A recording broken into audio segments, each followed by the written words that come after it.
दोस्तों ये वो जनरल इन्वर्टर एसी का पीसीबी रिपेयर के लिए आया था हमारे पास। कस्टमर का कहना ये था वहाँ पे 4 टाइम ब्लिंकिंग दे रहा था। इसके एरर कोड के अकॉर्डिंग ये सीरियल कम्युनिकेशन का एरर है। जब हमने चेक किया तो इस सेक्शन में काफी ज्यादा मात्रा में एसएमडी खराब मिली। हमने ये सब रिपेयर करके दे दिया, एकदम बढ़िया चलने लगा था। उसके बाद ये मुश्किल से 5 दिन चला होगा बोर्ड और 5 टाइम ब्लिंकिंग आने लगा। तो हमने हमारे बंदे को वहाँ पे भेजा और चेक कराया तो पीसीबी में चेक किया तो हमें फिर से यहाँ की एसएमडी खराब मिली। मतलब क्या यार, एक मगजमारी है। सोचो एक के बाद एक एसएमडी खराब हो रही है यहाँ पे।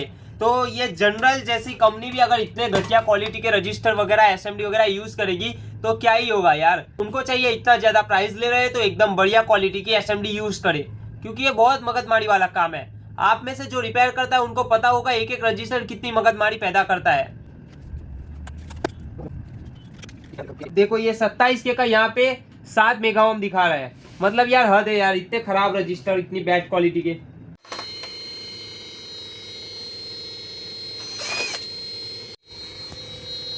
लास्ट 3500